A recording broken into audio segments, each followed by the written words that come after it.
আমার উপর বিশ্বাস রাখিছে মাননীয় রাজ্য সভাপতি ধন্যবাদ জানাম।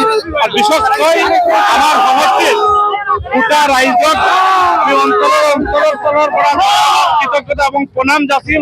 লগত ভারতীয় জনতা পার্টির রামকৃষ্ণনগর সমষ্টির প্রতিজন কার্যকর্তার ধন্যবাদ এবং কৃতজ্ঞতা যাচিম।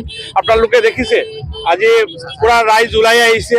আর এটার মেইন কাণ্ডারি হল আমার মাননীয় মুখ্যমন্ত্রী ডক্টর হেমন্ত বিশ্ব শর্মা।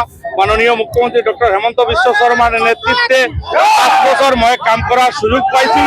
আর এই 5 বছর বহুত কাম হয়েছে রামকৃষ্ণনগর সমষ্টি।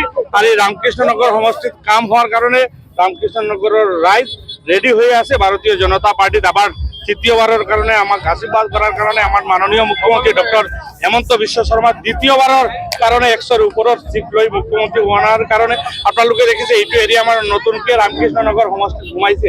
আর কিমান রাইজ ওলাই আইছে, ইমান বাইক ইমান গাড়ি, তাই অন্তরস্থলের পৰা রামকৃষ্ণনগর সমষ্টিবাসীক ধন্যবাদ এবং কৃতজ্ঞতা জানাম। মই আরো 4-5 জনম ললেও রামকৃষ্ণনগর পুরাতন রাতাবাড়ি সমষ্টির ঋণ শোধ কৰিব নোৱাৰো। দেখেন মানুষের ভালোবাসা, মানুহৰ মৰম, রাইজর মরম, কার্যকর্তার মরম এবং বিশেষকে মাননীয় মুখ্যমন্ত্রী যে 5-7 বছর কাম করার সুযোগ দিছিলে, এই 5-7 বছর রাইজর লগত আছিলো, রাইজর কাম করেছিল, এই কারণে মানুষ ওলাই আহিছে। আসামত এটাও হিন্দু মেজরিটি সিটত প্রতিদ্বন্দ্বিতা নাই, কারণ 5 বছর মাননীয় মুখ্যমন্ত্রী ডক্টর হেমন্ত বিশ্ব শর্মায় যিদরে কাম করেছে, স্বাধীনতার ভবিষ্যৎ ইতিহাসত ইমান কাম হওয়া নাই। এই কারণে আপনাদের ইয়ার ম্যাক্সিমাম সাংবাদিক বন্ধুরা আপনারা আমার দীর্ঘদিনের পর চিনি পায়। মই যেতিয়া বাই ইলেকশন খেলিছিল তেতিয়া মই 24,000 ভোটত জিকিছিল। আর 24,000 ভোটে জিতছিলাম যখন আমি বাই ইলেকশন খেলেছিলাম।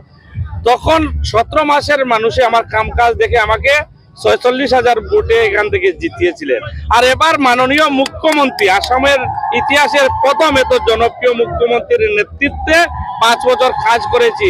আর 17 মাসের কাজ দেখে যদি 46,000 ভোটে আমাকে জিতিয়েছেন, আমি আশাবাদী এবার 5 বছরের কাজ আমার দেখেছেন এটার ডবল। দেখেন এবার তৃতীয়বারের মতন মাননীয় মুখ্যমন্ত্রীর সঙ্গে কাজ করার সুযোগ পাবো।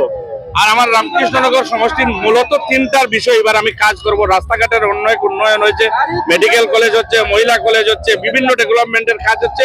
বিশেষ করে এবার 3টা ইস্যু নিয়ে আমি কাজ করব। একটা হলো আমার দুলভচড়াতে এটা সেন্ট্রাল স্কুলের দরকার, যেহেতু এখানে মেডিকেল কলেজ হচ্ছে। সেন্ট্রাল স্কুল হলে ডাক্তাররা এখানে থাকবেন, ওনাদের বাচ্চা কাচ্চারা পড়াশোনার সুবিধা পাবেন, সমষ্টির মানুষের বাচ্চা কাচ্চারা পড়ার সুবিধা পাবেন।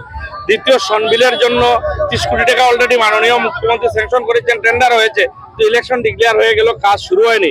সনবিল নিয়ে কাজ করব। আর তৃতীয়, যেটা সবচেয়ে বড়, এটা হলো আমাদের সুগার মিল এখানে ছিল, বন্ধ হয়ে গেছে, এখানে যাতে কিন্তু এটা ইন্ডাস্ট্রিও এটাকে নিয়ে কাজ করে।